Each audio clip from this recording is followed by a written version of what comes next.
¿Qué tal? Muy buenas tardes. Estamos dando comienzo a una nueva presentación dentro de la Feria del Libro Chacú Guaranítico, la 21 edición. En este momento vamos a presentar Clases Medias Argentinas, la política del odio y el temor.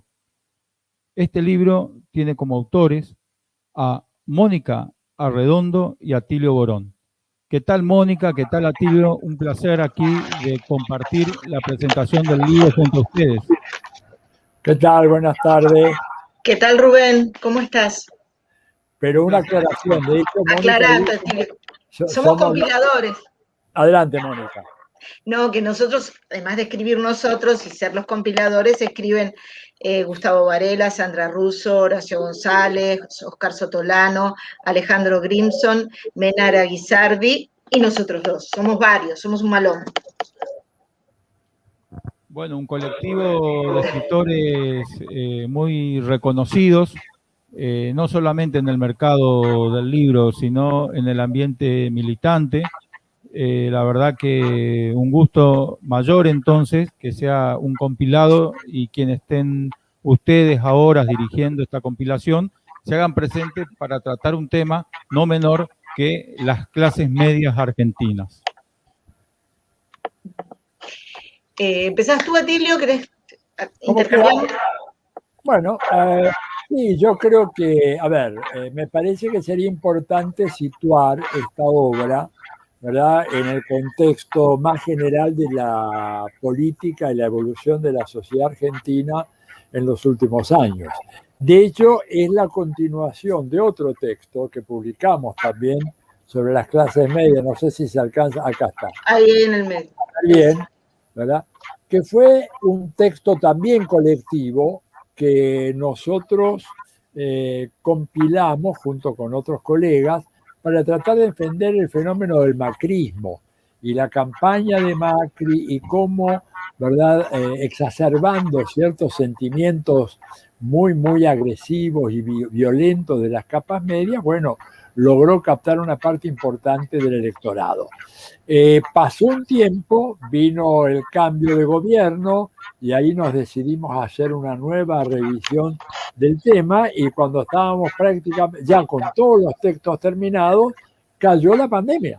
Y la pandemia nos obligó a postergar, ustedes recuerdan, hubo una fase de cuarentena muy rigurosa y entonces tuvimos que postergar la publicación de este texto porque no había quien lo imprimiera, había toda una serie de problemas y luego, bueno, dejamos que pasara un tiempo y finalmente examinamos los trabajos y nos dimos cuenta de que si algo había ocurrido con la pandemia era que las peores tendencias que habíamos observado nosotros antes de la pandemia se exacerbaron de una manera extraordinaria cuando estalló la pandemia, ¿verdad, Mónica?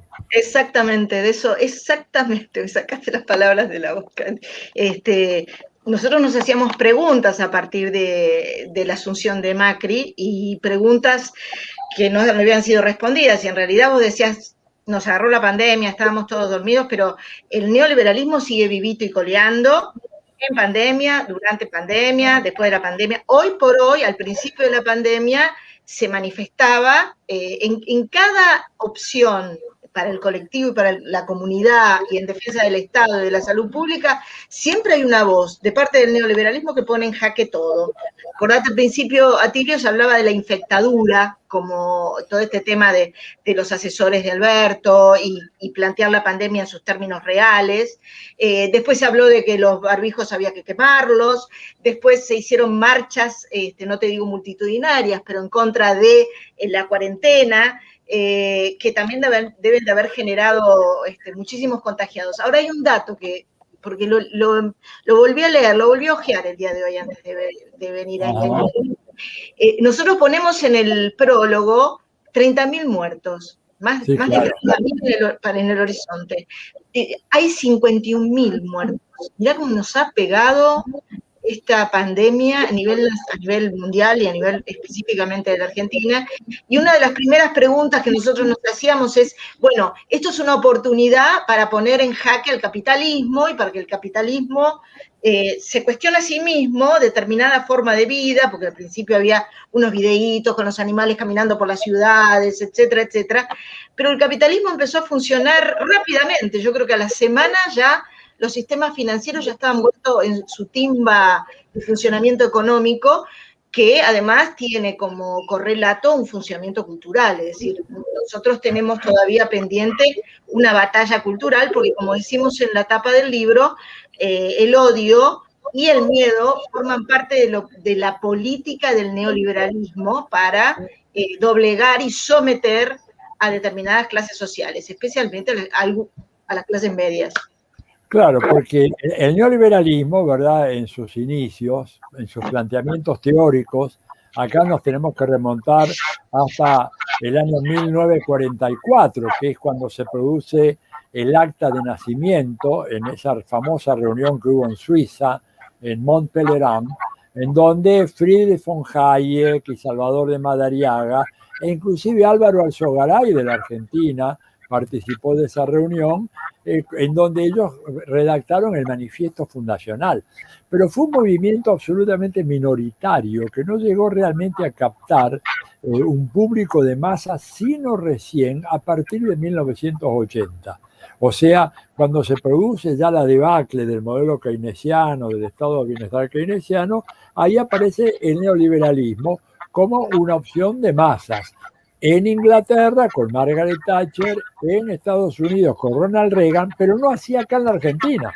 Acá en la Argentina Menem tuvo que prometer el salariazo y la revolución productiva para luego recién, a partir de una verdadera malversación del mandato electoral, adoptar un programa de transformación absolutamente ortodoxo, neoliberal, que empezó a funcionar y que tuvo realmente una capacidad de convicción y de persuasión extraordinaria. No nos olvidemos que Menem es reelecto en 1995 con más votos y mayor proporción de votos de las que había obtenido en 1989. Y ahí comienza a darse un fenómeno, ya te dejo, Mónica, para seguir un poco hilvanando esto, ahí comienza un fenómeno que creo que llega a su apogeo en los Estados Unidos en los últimos años, cuando Trump transforma de raíz un partido elitista, ¿verdad?, con ciertos rasgos aristocráticos como el Partido Republicano, en un partido populachero, hasta si querés llamarle populista, con una base de clase media baja, clase media empobrecida, y constituye y arma un movimiento social de una fortaleza extraordinaria, al punto tal de que se retira de la presidencia con más de 70 millones de votos y más de 80 millones de seguidores en Twitter.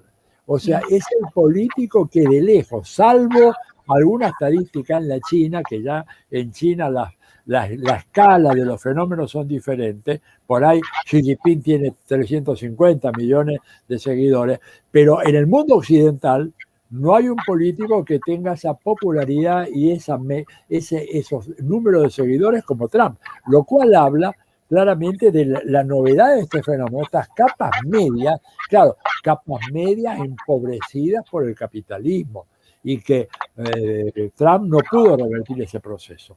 Quizás entre nuestro primer libro y este segundo se concentra bastante en encontrar cómo se genera odio, cómo se genera temor, para qué sirve construir miedo desde determinada clase social, para qué sirve construir odio, de qué manera, cómo toca a la clase media, cómo la empobrece. Por eso nosotros hablamos todo el tiempo de batalla cultural, porque por ahora estamos en plena batalla hace mucho tiempo, y entonces hay capítulos, que eso es una de las cosas más interesantes que nos ocurrió con el libro, que hay, por ejemplo, 4 autores que los 4 hablan del odio, de a la construcción del odio, desde distintos lugares. Y eso es muy interesante, porque todos los fenómenos que fuimos observando a lo largo de a lo largo de esta pandemia, siempre se dice que saca lo mejor de la persona y lo peor de la persona. Bueno, dentro de la clase media observamos, no te digo lo peor, pero observamos todo eso que estaba larvado, o que uno podría decir, bueno, le dieron una segunda oportunidad a determinada democracia, es como exacerbado, lo decíamos, pero mucho más que exacerbado. Se hizo se continuó con una política desde los medios de comunicación, que aún hoy se continúa, se sostiene de los medios hegemónicos de comunicación, generando chivos expiatorios, generando miedo en la población, generando desconfianza, incertidumbre, que la vacuna no va a venir o que la vacuna tiene efectos que nos van a hacer mal, bueno, en algunos casos delirios, unos chips que nos ponen con la vacuna,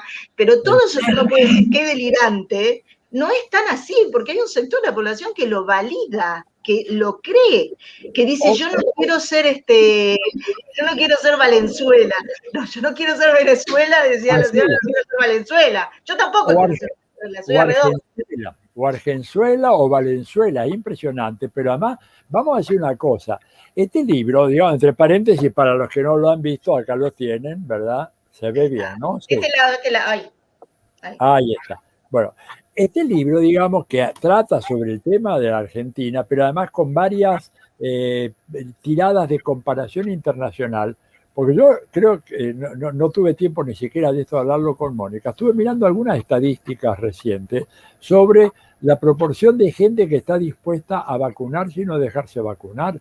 Bueno, en los países europeos, la proporción de gente que dice que se quiere vacunar ha descendido radicalmente. En Francia, la madre del racionalismo, el iluminismo, el pensamiento científico, etcétera, resulta que hay prácticamente una paridad entre los que quieren vacunarse y la gente que dice que no se van a vacunar. O sea, fíjense hasta qué punto penetró. Estoy hablando de Francia, a propósito, para no decir, bueno, si lo comparamos con un país muy pobre y atrasado de América Latina, claro. No, estamos hablando de Francia, estamos hablando de Inglaterra, estamos hablando de la mayoría de los países europeos, donde hay por lo menos, un 30-35% que han dicho que no van a aceptar vacunarse. Ahora, esto plantea un problema muy grave político, porque la vacuna tiene una función que es impedir la extensión de una epidemia que puede ser realmente mortal para millones de personas si no se las controla. Ya hay más de 500.000 en Estados Unidos, hay 250.000 en Brasil, hay casi 300.000 en la India, hay más de 50.000, como dijo Mónica recién acá en la Argentina, y por lo tanto es un tema muy cuidadoso. Y acá se plantea un problema, ya te dejo, Moni, se plantea un problema, digo, ¿hasta qué punto la sociedad tiene que admitir que haya personas que digan, no, yo no acepto eso? Porque con el mismo criterio, ¿verdad? Libertario, ridículo, ¿verdad? Pero ridículo. Alguien puede decir, bueno, yo no acepto, por ejemplo, la Argentina conducir por la derecha. Así que a partir de hoy yo entro a la Panamericana y entro de contramano porque a mí el Estado no me va a decir por qué lado ¿qué tengo que hacer yo? Bueno, hemos llegado a esos extremos de ridículo. Por eso me parece importante plantear esta discusión y ver de qué manera podemos llegar a un consenso sobre que esta vacuna tiene que ser una vacuna de aplicación universal y punto. No es una cuestión de que la gente diga no, porque infectan a todos los demás y genera realmente un verdadero holocausto social. Acá termino. Digamos que son razones ideológicas que diferencian ambas clases. Cuando vos hablas de libertario, yo pienso que durante todo esto que vivimos, había gente que decía, yo no quiero hacer la cuarentena, y que se muera que se tenga que morir, a mí no me va a pasar. Por eso aparece allí el odio, o aparece especialmente el odio, porque el odio aparece cuando alguien dice no es así, cuando se lo desmiente, cuando no es así. Se lo puede desmentir otra persona, o lo puede desmentir concretamente un familiar que se enferme, es decir, que claro, efectivamente, porque al principio se puso en duda que existía verdaderamente el virus, no sé si te acuerdas, especialmente Bolsonaro lo dejó clarísimo con la gripecina, que este virus existía y que existía en serio y que se moría la gente. Y todo el tiempo nuestro gobierno al principio estuvo planteando que parte de la cuarentena era para ponernos, para estar, porque nosotros recibimos una Secretaría de Salud, no un ministerio, y recibimos una Secretaría de Salud con hospitales hechos pelota, sin camas, sin aparatología, y teníamos que tener tiempo para prepararnos para esa embestida. Y mientras, digamos, el sector neoliberal decía, acá no hay ninguna embestida, y en todo caso si viene, porque eso sí se planteó en Estados Unidos, sí se planteó en Brasil, bueno, que se muera quien se tenga que morir, listo, ya está.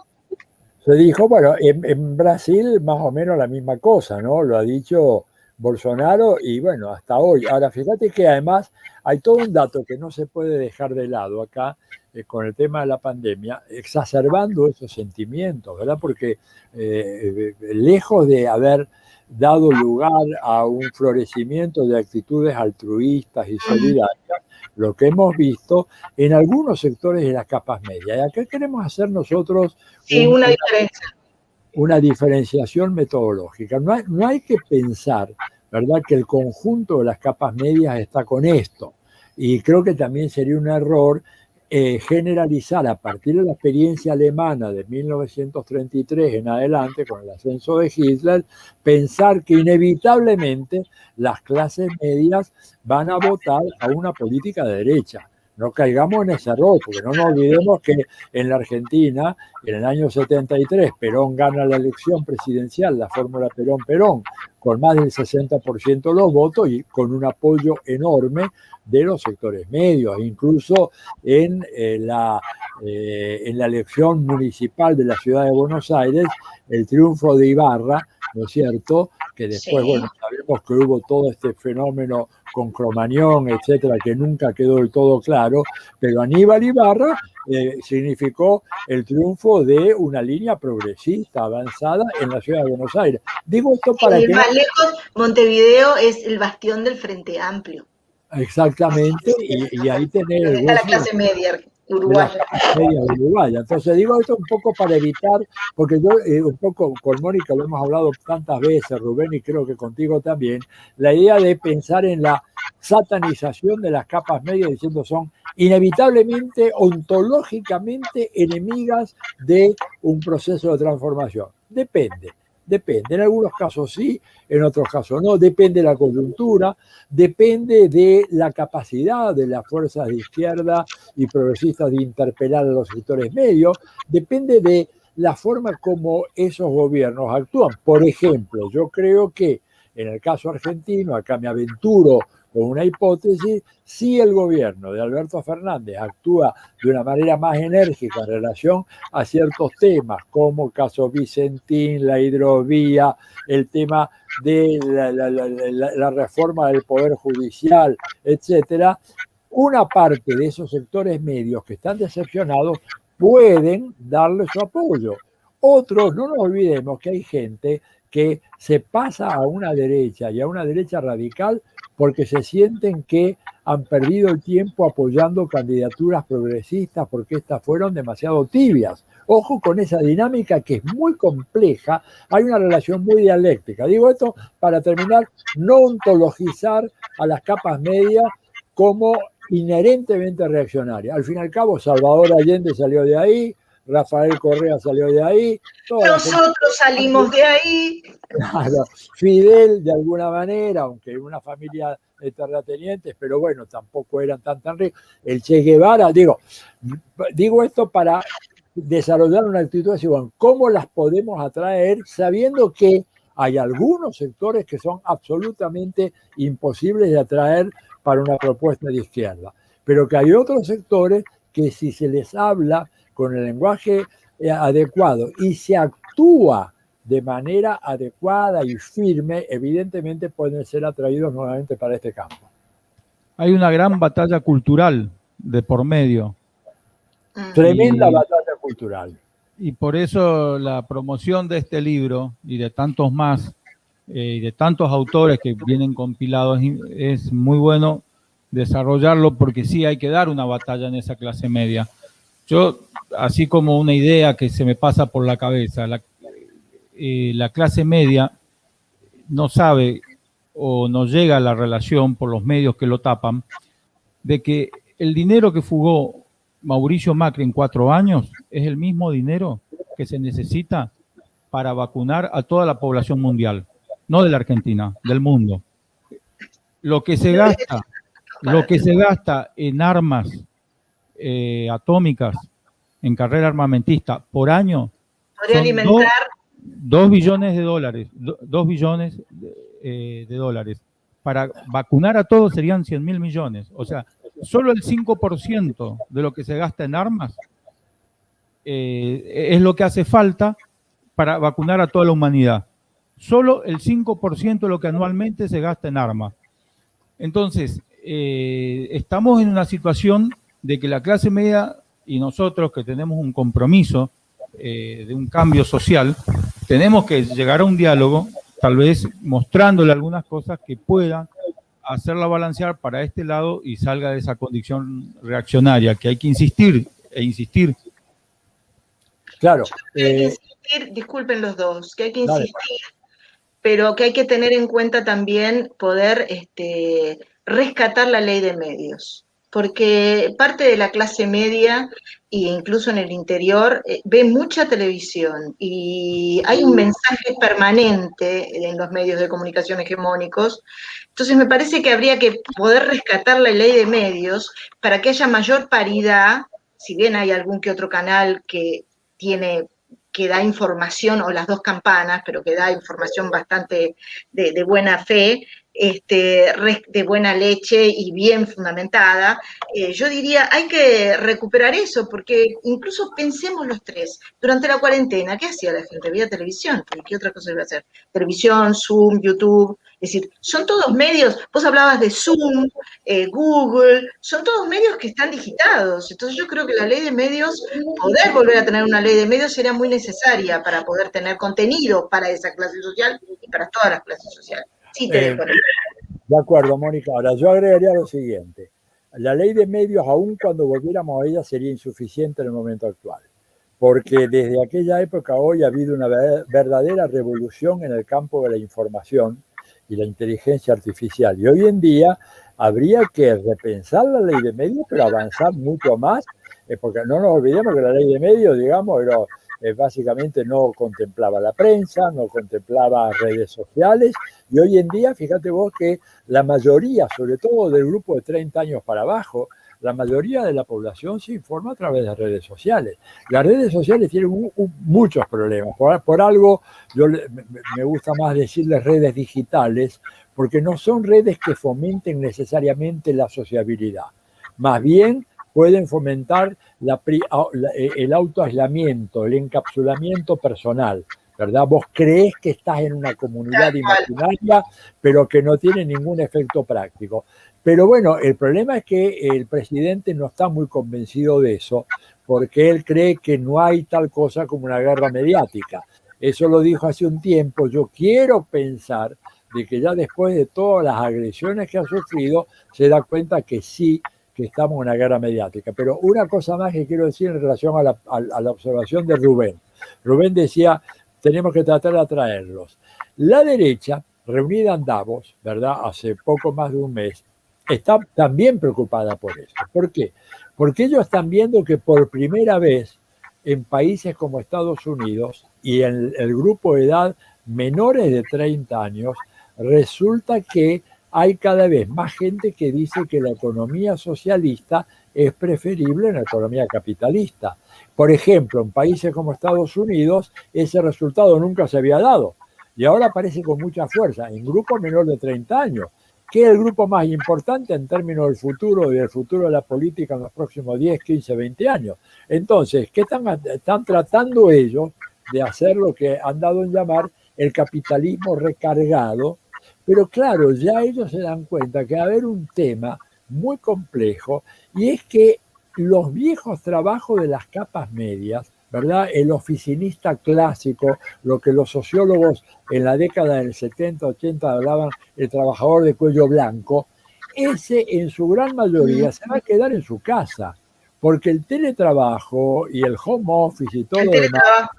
claro, es un fenómeno que va a seguir porque es una enorme ventaja para las grandes empresas. Vos pensás que una empresa que tenga, por ejemplo, una empresa de las grandes, ¿no es cierto?, que tenga 500, 600 o 1000 empleados administrativos, aparte de los que están en la producción, 1000 administrativos, tener que tener un local para ellos, comprar, etcétera, oficinas, servicios de seguridad, vigilancia, aseo, alimentación, cafetería, etcétera, es un costo enorme. Los tipos, en lugar de tener 1000 empleados, van a tener 50 ahí. Los demás van a trabajar en su casa. Hasta se pueden darles el lujo de decirle, miren, se quedan en su casa, gastan menos en transporte, gastan menos en ropa, tienen más tiempo libre y hasta le damos un pequeño aumento, ¿verdad? Pero lo que pasa, los estudios demuestran que el teletrabajo significa una jornada de trabajo mucho más larga que la jornada tradicional, primero. Y segundo, debilita radicalmente la posibilidad de formar un sindicalismo de capas medias, ¿verdad? Trabajadores de cuello blanco que pueden sindicalizarse y dar la batalla por sus salarios. Mónica. Es mucho peor que eso, mucho peor, porque el trabajo tenía sentido. ¿Se acuerdan Perón cuando decía el trabajo a casa, de la casa al trabajo? Había dos espacios diferentes. Se te mete el laburo en la intimidad de tu casa. La intimidad de tu casa, es decir, de tu familia. Tenés que tener primero que tenés que tener un espacio específico, no cualquiera puede hacer teletrabajo, un espacio específico de privacidad.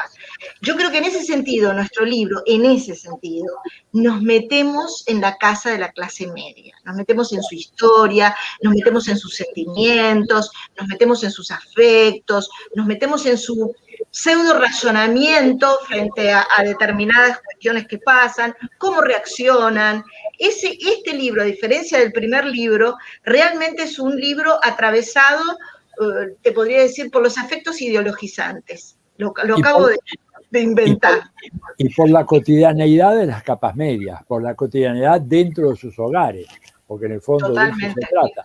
Exactamente, por eso digo que es cierto lo que vos decís, la ley de medios atravesado, porque aparte las capas jóvenes están con Instagram, con Twitter, qué sé yo, pero lo que generan es cero lazo social, ¿eh? No, es que comunicación no significa que haya un lazo social, significa comunicación, como aquel chiste que decía, yo voy a invitar a mi cumpleaños a todos mis amigos de Face y no fue ninguno, una sola persona. Es una propaganda que hacían, invito a todos mis amigos, y en realidad era todo tan virtual que no existían los amigos, no estaban en ningún lugar. Creo que esas son preguntas que no se pueden responder, que van a quedar pendientes, a ver cómo la educación virtual, qué pasó con nuestros chicos este año sin tener contacto con el otro, qué significa hoy ese otro, si es alguien, estoy hablando un poquito del libro, ¿no? Si ese otro es alguien peligroso, si ese otro va a seguir sosteniendo la socialización de nuestros niños o directamente va a ser un otro que me puede infectar, mis amigos me pueden infectar. Es complicado, hay niños que han infectado a sus parientes y han pasado cosas en las familias. Yo que hice grupos de cuidar a los que cuidan, pasaron cosas, significa que se murió un padre o una madre porque se infectó el menor.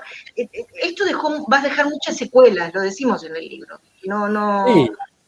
Sí, y es un tema, Mónica, que no se va a resolver de la noche a la mañana, aun cuando lleguen las vacunas, hay que aplicar las vacunas, estamos muy atrasados en eso, y ahí uno debería interpretar ese atraso también como un efecto de la debilidad de la organización del Estado Nacional de Argentina, que es un tema que yo hace tiempo vengo hablando, la complejidad que tiene el proceso decisorio en un país que tiene 24 jurisdicciones, en donde vos fíjate, el Ministerio de Salud emite una orden, ¿no es cierto?, o emite unas directivas, sin embargo dice, al final, lo que publicó Bisotti hoy, ¿verdad?, esto se invita a los gobiernos provinciales a adecuar su tratamiento de la problemática del combate al coronavirus en función de estas orientaciones.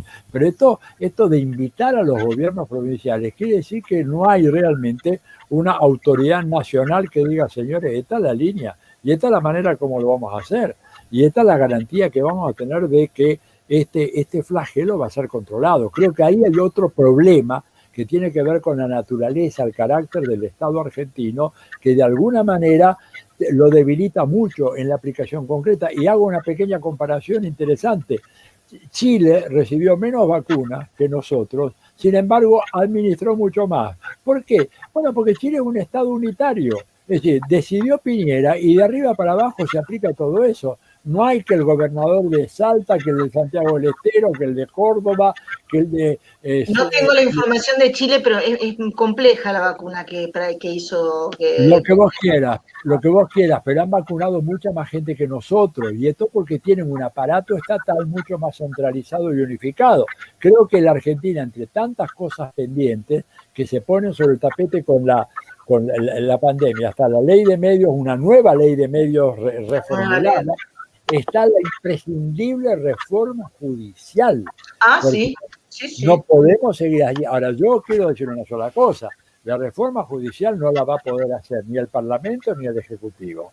La reforma judicial se va a poder hacer el día que tengamos una gran capacidad de movilización, plantarnos enfrente a Comodoro Pi, plantarnos frente a la Corte, al Palacio de Justicia, ahí en tribunales, plantarnos frente a los domicilios de los supremos, ¿verdad? Quedándonos ahí cruzados sin violencia, cruzados de brazos, pero diciendo exigimos justicia, exigimos justicia. Bueno, esto es lo que hicieron los chicos y las chicas en Egipto y tumbaron a la dictadura de Mubarak, que había estado durante 30 años torturando, matando, asesinando. No pudieron resistir esa movilización popular en las calles. Entonces yo digo, esta tarea es la que se nos viene en cuanto tengamos la vacuna, se universalice la vacuna, para avanzar en estas reformas imprescindibles que la Argentina necesita. Si no tenemos a la gente movilizada en la calle, estas reformas no se van a hacer. El Poder Judicial no se va a autodepurar, la oligarquía mediática no va a democratizarse, pero ni siquiera bajo amenaza de muerte. Entonces, lo que tenemos que hacer es ganar la calle. Y ganar la calle requiere primero que estemos vacunados, que no se nos muera gente, que no contagiemos gente, pero definitivamente creo que se abre a lo largo de este año un periodo de intensa movilización y organización y concientización popular, de ahí la batalla cultural, para que podamos hacer los cambios que el país necesita. Sí, estoy de acuerdo con eso, con el tema de volvernos a abrazar en la calle y volvernos a ver, pero vacuna mediante todos, porque esa es digamos, el factotum del lazo social, el encuentro con el otro y compartir. Y además porque tiene que ver con los rituales, con las ceremonias, con los hábitos que siempre tuvimos con sociedad, ¿no? Es muy buena idea eso de plantarse. Para las compañeras del movimiento feminista que están prácticamente están matando a una mujer por día, o más de una mujer por día, esta cuestión de plantarse, así como vos decís, plantarse hasta que se haga justicia con ese tema también, ¿no? Que es algo que a mí personalmente me preocupa, ¿no? Hay personas que matan a una mujer acá y le dan cuatro años de cárcel, 4 años de cárcel por asesinar a una ex compañera, mujer, amante, novia, lo que sea. Digamos, y esto no lo va a modificar el Poder Judicial.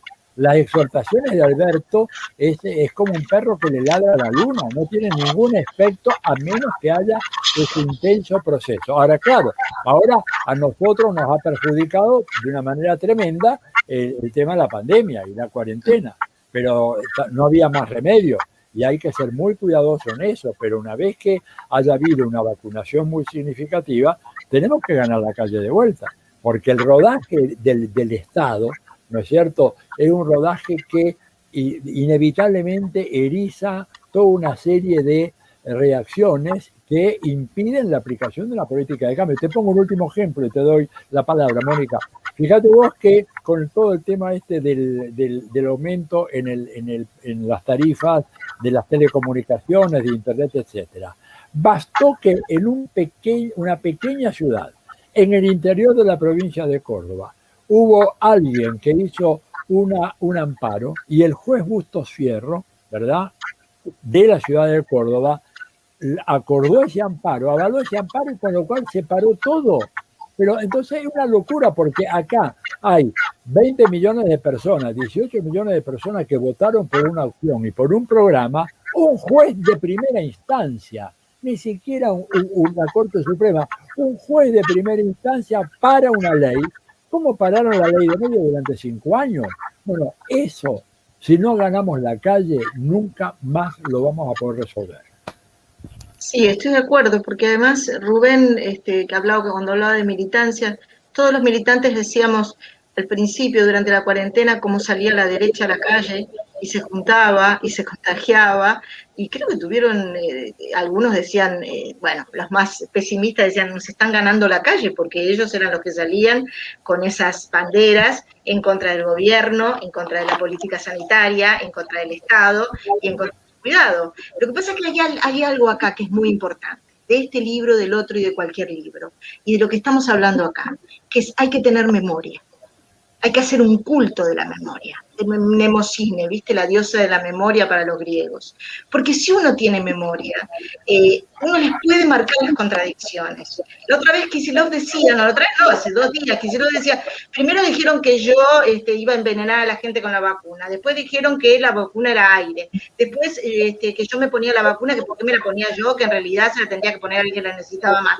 Es decir, yo creo que si vos seguís el discurso de aquellos que pretenden convocar a un sector de la clase media, lo seguís con la memoria de lo que dijeron y de las sucesivas contradicciones que hacen en días, en horas, creo que hay que tener memoria, que si vos tenés memoria de todo lo que sucedió y de todo lo que nos sucedió, como decía Rubén, durante la época macrista, no teníamos ministerio, teníamos secretaría, no teníamos casi hospitales, las ambulancias, había ambulancias que fueron encontradas desbaratadas en algún un depósito, o trenes que se oxidaban, que eran los trenes de la salud odontológica, que se oxidaban porque nadie los usaba, justamente porque esa clase social, no el conjunto de la clase media, no considera ni al Estado ni a la salud pública, no les interesa, todo tiene que ser privatizado. Por eso el escándalo ahora con Larreta y Quirós, de que le dieron vacunas a algunas premédicas u obras sociales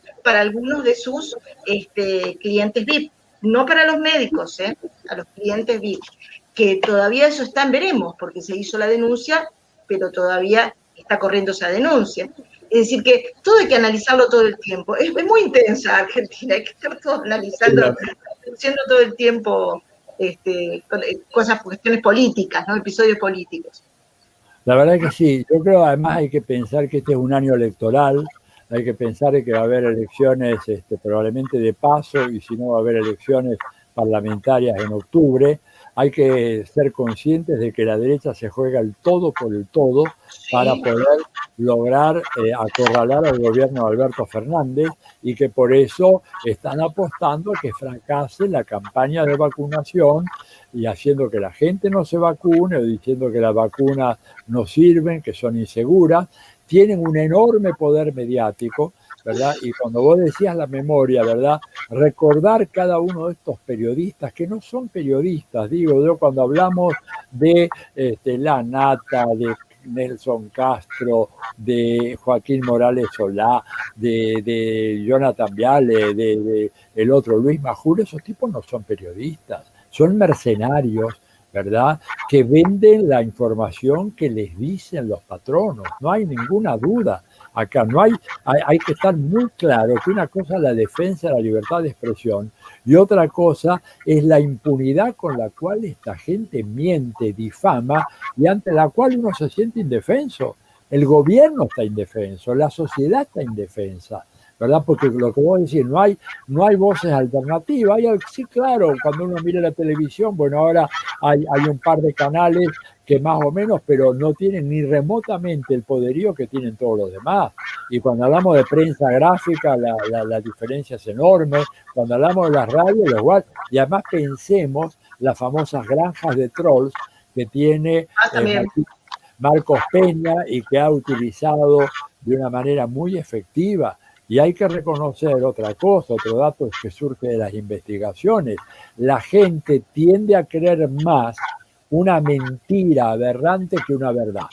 Miente que algo quedará. Claro, si decimos, ¿verdad? que Atilio Borón se compró un yate y lo tiene anclado en las Islas Vírgenes Británicas y que aquellos viajes académicos, claro, en realidad se iba a pasear a las Islas Vírgenes Británicas y tenía todo. Es más probable que se crea eso, que se diga, no, mira, acaba de compilar un libro con Mónica Redondo. Bueno, le van a creer más a las fake news que a la noticia verdadera. Y hay un ejemplo. Rubén, ¿tenemos unos minutos más todavía? No se te escucha, Rubén. Lo tenemos apabullado, Rubén. Pongo el ejemplo y cierro con esto. Lo he dicho varias veces, pero bueno, este es un público distinto, ¿verdad? En el medio de la campaña electoral presidencial del 2016 en Estados Unidos, Donald Trump, que a pesar de venir de fuera de la política, aprendió muy rápidamente y se ha convertido en un demagogo fenomenal, ¿verdad? Bueno, este canalla, en medio de la campaña electoral, saca un tuit diciendo que se sentía feliz de haber recibido un mensaje, una llamada telefónica del Papa Francisco deseándole suerte en la próxima elección. Bueno, imagínense, esto es falso absolutamente, pero Francisco no podía salir a tuitear como si fueran dos adolescentes neoyorquinos peleándose por una novia, ¿verdad? Desmintiendo lo que dijo Donald Trump, no tenía ningún sentido. Imagínense el odio, ahí sí que el odio de Francisco ante esto. Bueno, ¿qué hizo él? Dijo, bueno, que el secretario de Estado del Vaticano mande un mensaje diciendo que no hay registro alguno de ninguna llamada telefónica entre la Ciudad del Vaticano y ninguna ciudad de los Estados Unidos de América. El secretario de Estado manda ese mensaje, rebota ya, lo recoge la prensa contraria a Donald Trump, el New York Times, el Washington Post, la CNN, y entonces dicen, desmentido, el Papa Francisco no envió ningún mensaje de salutación ni de deseo de buena fortuna al candidato Donald Trump. Al día siguiente se hizo un sondeo rápido de eso que en Estados Unidos hacen con mucha eficacia día a día, y cuando le preguntaban a la gente cuál de las dos noticias usted cree que es falsa, la mayoría de la gente dijo que la noticia falsa era la desmentida del Papa.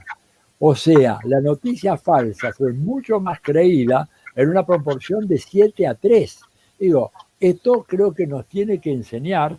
Claro que yo con esto no estoy diciendo vamos a tirar nosotros noticias falsas, pero tenemos que ver de qué manera neutralizamos la eficacia de las fake news en el mundo de hoy.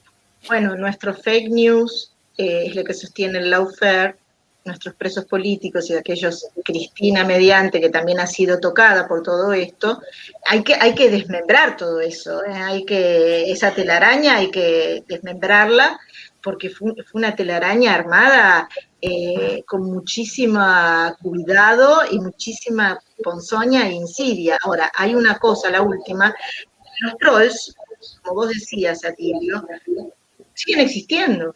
Yo no creo trolls, hay como un sistema, yo no digo de espionaje porque no soy tan paranoica, pero hay un sistema que sigue existiendo. Por eso, cuando fue a Gesell Patricia Bullrich, la policía le hizo la veña. Es decir, hay algo allí dentro de la batalla cultural que hablábamos hoy con Rubén, que está pendiente, que tenemos que seguir dándolo, porque está más vivo que nunca, está vivo, no muerto ni está relegado, está todo el tiempo. Y el ejemplo lo tenemos en Cava, en la ciudad de Buenos Aires, todos los días, con las informaciones, las desmentidas, con que anotate, con que no te podés anotar, con que cambia de horario, con que toca el botón amarillo, no entras, no, bueno, no te tocó, bueno, intentá de vuelta, vuelva, es un bingo. Tener la vacuna en la ciudad de Buenos Aires es un bingo, cuando el conjunto de la población, de los hospitales, los médicos y las enfermeras todavía no han sido vacunados. Dicho. Rubén, no sé ¿cómo estamos? ¿Cómo estamos? No se escucha. Rubén, no te podemos escuchar.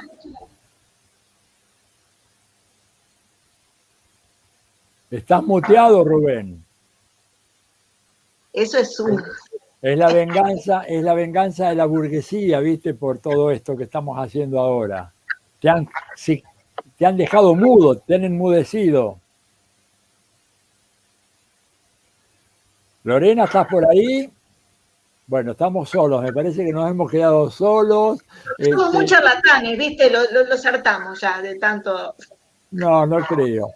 Pero bueno, decir, digamos, a modo, porque nos habían dicho que ya teníamos que ir cerrando, a modo de cierre, que creo que se impone una actitud de vigilancia política muy, muy fuerte, por una parte, y en segundo lugar, creo que tenemos que hacer un esfuerzo muy consciente, muy medido, para impulsar al gobierno a radicalizar alguna de las medidas que debe tomar, porque de lo contrario, creo yo que va a sufrir una enorme derrota en el mes de octubre, porque hay gente que está muy cansada, gente que lo ha votado, gente que ha militado y que en este momento siente que el gobierno no está respondiendo con la eficacia, con la fuerza que tiene que responder. No solo en el terreno mediático, en el terreno judicial, en el terreno económico. No puede ser, por ejemplo, que los precios de la industria de la construcción se hayan ido a las nubes por encima del precio del dólar. Y fíjate vos de que se trata algo, Mónica y Rubén, algo muy sencillo. Hoy en día, ¿qué tendría que hacer el gobierno? Llamar a los capitostes de Loma Negra, fabrican el cemento, llamar a Pablo de Roca, que fabrica las chapas, y llamar a la gente de Alual, que fabrica los aluminios, decirles, señores, a partir de hoy el precio es esto y tienen que suministrar una producción creciente al mercado y a precios razonables que no son los que ustedes tienen ahora. Y basta de especular y acaparar y aguantar para ver si después lo vendo dentro de 2 meses a un precio más caro. Pero ahí el gobierno tiene que realmente pegar un golpe de puño en la mesa o hacer como Barack Obama, Barack Obama, que dijo que muchas veces en política él como presidente tuvo que torcerle el brazo a sus adversarios. Bueno, hay que convencer a Alberto Fernández de que por favor ejercite su músculo y le tuerza el brazo, porque si no, no solo le van a torcer el brazo a él, le van a producir prácticamente la parálisis de su gestión gubernativa, y lo que viene después va a ser mucho peor de lo que conocimos antes.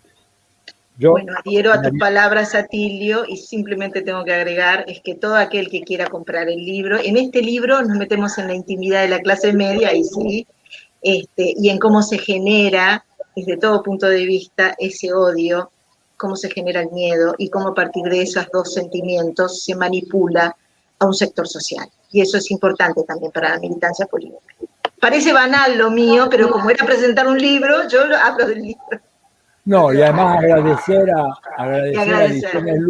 a Ediciones Luxemburg, que es una de las editoriales que permanentemente está promoviendo una reflexión crítica, un ejercicio de la memoria, ¿verdad? No muchas editoriales, así que nosotros, aclaro a todos los que están viendo esto, no cobramos un peso de derecho a autor, los hemos cedido todos a propósito para facilitar la difusión de la obra. O sea, no vaya nadie a pensar de que estamos promoviendo esto como mercachifles porque vamos a sacar provecho. No, nada de eso. No. Es para el yate que tenés en las Islas Vírgenes, por eso, Atilio, es para ahí. Bueno. Y agradecer a la gente del Chaco que nos haya invitado. Estamos muy orgullosos de que nos haya invitado gente del Chaco y que empecemos la presentación del libro, porque es la primera presentación en sociedad, la hicimos con ustedes. Así que presentamos nuestro hijo a ustedes. Les mando un gran abrazo, Rubén, Lorena, toda la gente que está enganchada en Facebook mirando todo esto. Seguiremos en contacto y bueno, ahí ya si pueden comprar el libro, y si no, bueno, muchas de las cosas las decimos, conocen ya mi página web, ahí tiro muchas cosas, www.atilioborón.com.ar.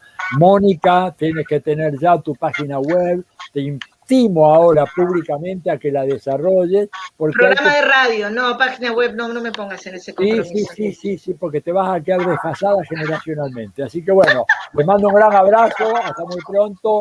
Gracias. Chau Atilio, chau Rubén, chau a todos. Que estén muy bien. Chao.